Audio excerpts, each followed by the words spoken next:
aquel que controle la definición de la naturaleza humana controla el mundo, básicamente eso es lo que siento, porque va a ser capaz de venderte esclavitud y hacerte sentir que es libertad.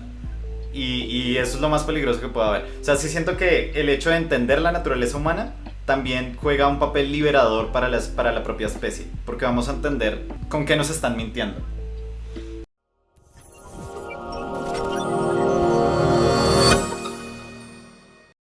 La naturaleza del ser humano, un tema tratado hace siglos, un clásico de los clásicos de la filosofía oriental, occidental, pasada y moderna. Algunos dicen que somos buenos por defecto, otros al contrario, que somos unos egoístas. También está la versión del lienzo blanco, moldeado por la sociedad, y la opción de la naturaleza con matices divinos. Hoy, aquí mismo en Oxímoron Podcast vamos a manosear tan vital tema para la humanidad. Así que bienvenidos a todos los que nos escuchan desde su dispositivo de obsolescencia programada favorito. Ok, entonces creo que lo siguiente a tratar sería decir por qué debería alguien importarle qué pitos es la naturaleza humana, ¿no? Entonces, ¿qué tienen para decir ahí? El tema es el darwinismo social, del que, por ejemplo, se ha hablado, ¿no? Entonces, si nosotros tendemos a pensar de una manera respecto a la naturaleza humana, podemos justificar muchas cosas como como que, ay, sí, la supervivencia del más fuerte, que eso es una forma de interpretar el darwinismo social, ¿sí? Como decir, sí, que la naturaleza del más fuerte, por lo tanto, se justifican cosas como, no sé, la desigualdad o el racismo, aunque pues realmente eso no tiene nada de sentido, o incluso la guerra de sexos, este tipo de cosas, el tema con el género, ¿no? Entonces, si nosotros llegamos a aceptar una teoría particular de la naturaleza humana, podemos llegar a justificar un montón de cosas y a aplicarlas como a temas sociales y económicos que realmente terminan afectando a muchas personas. Entonces, siento que esa es una de las cosas más importantes respecto a cuestionarnos exactamente si es natural o no es natural, aceptable o no aceptable actuar de determinada forma y utilizar eso como justificación para actos. ¿Me hago entender? En función de esa idea de la naturaleza humana, pues se han justificado la razón de felicidad del ser humano, ¿no? O sea, si podemos decir que el ser humano es feliz o tiene bienestar, es porque estamos asumiendo una cierta naturaleza humana. Queramos o no asumirlo, estamos siempre predispuestos a pensar que el ser humano es de una cierta forma y por lo tanto tiene unas ciertas necesidades. Si llega un agente de marketing y te dice, güey, es que yo no estoy creando necesidades, yo descubro las necesidades que hay dentro de ti, es porque está asumiendo que hay una naturaleza humana dentro de ti que incluye el consumismo exacerbado, ¿no? Entonces creo que justamente el hecho de no pensar mucho en la naturaleza humana ha sido un gran problema en la humanidad, porque creo que estamos viviendo en una sociedad que no está diseñada para darnos bienestar y nos la vende como si eso fuera el bienestar. ¿Por qué pueden hacer eso? Porque no tenemos ni idea de lo que somos. Como no sabemos quiénes somos, qué es lo que es nuestra especie, qué es lo que estamos haciendo en esta bola en el espacio flotando, pues por eso es que nos pueden vender cualquier idea y la vamos a escuchar como si fuese verdadera. Entonces creo que el mayor bien que podemos obtener de pensar en la naturaleza humana es poder derivar de ella qué es la felicidad. Sí, pues, o sea, tal cual. O sea, lo que yo siento ahí es que mientras nosotros tengamos claro, o por lo menos aceptemos determinada teoría respecto a la naturaleza humana, eso funciona incluso como una profecía autocumplida, por decirlo así. Como que si nosotros decimos que el ser humano es teóricamente bueno por naturaleza o malo por naturaleza, eso, que la mayoría de la gente se lo crea, afecta un montón socialmente también, ¿sí?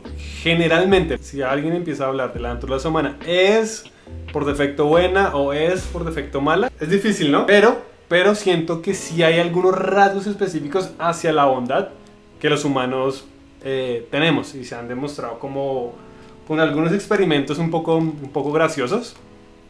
Hay un libro que se llama Just Babies, solo bebés.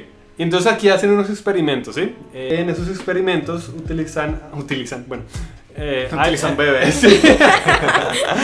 No quiero utilizar la palabra utilizan, pero sí, los sujetos de prueba son bebés de 6 meses. Y se descubrió pues que estos niños a los 6 meses empiezan a tener actitudes de compartir cosas sin que se les haya obligado o sin que se les haya indicado que lo hagan.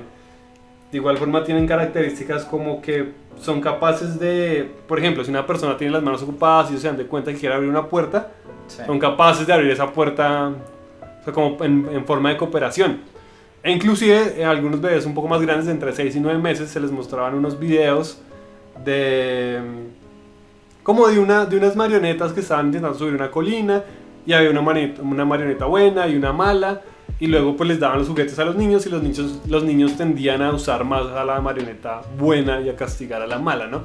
Entonces digamos como si quisiéramos definir como qué características específicamente tienen los humanos, creo que es muy difícil, pero creo que sí hay unos leves rasgos hacia la bondad, pero creo que igual siempre va a prevalecer un constructo social. El bien y el mal siento que son constructos sociales. Justamente dependen es de la sociedad en la que estamos embebidos y no creo que podamos incluir eso dentro de una naturaleza humana en sí misma. Y ahí también Spinoza tenía un gran aporte, como siempre, el gran Spinoza. Él fue el primero en decir, que tal vez ahorita de pronto nos suene muy normal, pero fue el primero en decir que a lo que llamamos bueno y malo es a lo que nos hace bien. Eso estuvo raro, ok. A lo que llamamos bueno y malo es a lo que nos ayuda para nuestra propia preservación del ser, ¿sí? Él decía que el apetito es ese deseo, ese conatus que tenemos por seguir existiendo. Y luego llamamos bueno a todo aquello que nos permite seguir existiendo de una mejor forma. Y llamamos malo a lo que nos hace existir de una peor forma o nos quita existencia, nos quita potencia del ser. Entonces, yo no creo que el bien y el mal sean atribuciones que le podemos dar a la naturaleza humana, porque el bien y el mal son posteriores al hecho de que exista una naturaleza humana. Primero definimos la naturaleza humana y después, con base en ella, decidimos qué es bueno y qué es malo. Entonces yo de por sí sacaría el hecho de decir si somos buenos o malos, porque siento que son categorías que no aplican en ese reino. Sí, de acuerdo, pero habían rasgos de cooperación entonces. Hay rasgos de cooperación, sí. Que es lo mismo que decir que el ser humano es un ser sociable por naturaleza, siento yo, porque es eso, si ponemos a un ser humano en una caja y no le permitimos que él socialice nunca con nadie, ni con nada que parezca remotamente sociable, pues no se va a desarrollar como un ser humano. Y bueno, ok, eso tiene consecuencias sociales que vamos a discutir al final. El experimento no se ha hecho. Menos mal. LOL. Pues, pero sí, de acuerdo. Sí. Perdóname, Sofía. Yo sé como... Sí, es verdad, yo sé palabras como características a la bondad. Pero sí, preferiría usar características hacia la cooperación. Sí, con eso de acuerdo. Funcionamos como con las cosas que mejor funcionan, como lo que más nos funciona para sobrevivir, por decirlo así, ¿sí? La cooperación fue una de esas cosas. Ya en ese caso, pues, podríamos decir que biológicamente hablando sí tendemos a la cooperación y a la empatía y a la reciprocidad como seres humanos. Es importante cuestionárselo, por más, digamos, incómodo que pueda llegar a ser la respuesta también, para justamente, no sé, entender de pronto un poco más cómo las cosas nos afectan. Y sí estoy de acuerdo con que pues obviamente la felicidad tiene un montón que ver con eso y no sé, los procesos por los que hemos estado pasando que se vuelven diferentes a medida que la sociedad avanza, pero tienden a ser prácticamente los mismos, como de control social y no sé, desigualdad, el tema de, no sé, la crisis de propósito o otras cosas como esas, pues también pueden como solucionarse con esta base. Entonces sí, me parece súper importante. Sí, yo creo que con eso ya podemos ir como pasando a no sé, ¿qué se les ocurre más? Sergio, vamos a pasar a Sergio. Sí, yo también quería solo agregar como con respecto a lo que dices, Sofi, también un poco relacionado con el tema de sí, como también es tema del sentido del sentido no, sino la naturaleza de la humanidad. A veces le dan un sentido espiritual, ¿no? Muchas de las religiones que existen le atribuyen que esa naturaleza justamente es algo espiritual, es una esencia más allá de lo racional.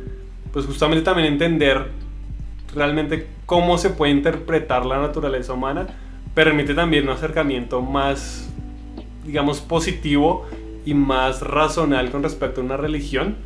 No intentando atacar la fe, no digo para atacar la fe de nadie, sino siento que a veces las personas también tienen preconceptos de que la naturaleza humana está basada netamente en una religión, o que su objetivo netamente es llegar al cielo o ir al infierno, porque suceden las cosas sociales en un mundo en el que estamos, como la que tú mencionas, Sofi, como la guerra, la desigualdad, etc. Pero también hay todo un preconcepto espiritual en el que conocer qué es la naturaleza humana puede pues, ser positivo para las personas en su camino, digamos, de desarrollo y autoconocimiento. Güey, yo sí voy a atacar las creencias. Siento que sí, aquel que controle la definición de la naturaleza humana controla el mundo. Básicamente eso es lo que siento. Porque va a ser capaz de venderte esclavitud y hacerte sentir que es libertad.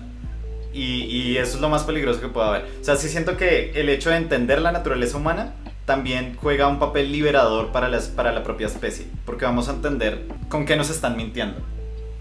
Lo que yo siento respecto a eso es que de todas formas no estás atacando tanto la fe como Todavía. la forma, no, como la forma como la forma que llegan a tomar ese tipo de, Dame 10 minutos. de religiones. Pero bueno, ya lo hablaremos, yo creo que en el futuro también, ¿sí? Sí, igual, eso es una rama, o sea, como dijimos, hay una rama que la tiene por ahí, por la parte de divinidad, y eso le da un sentido a la naturaleza.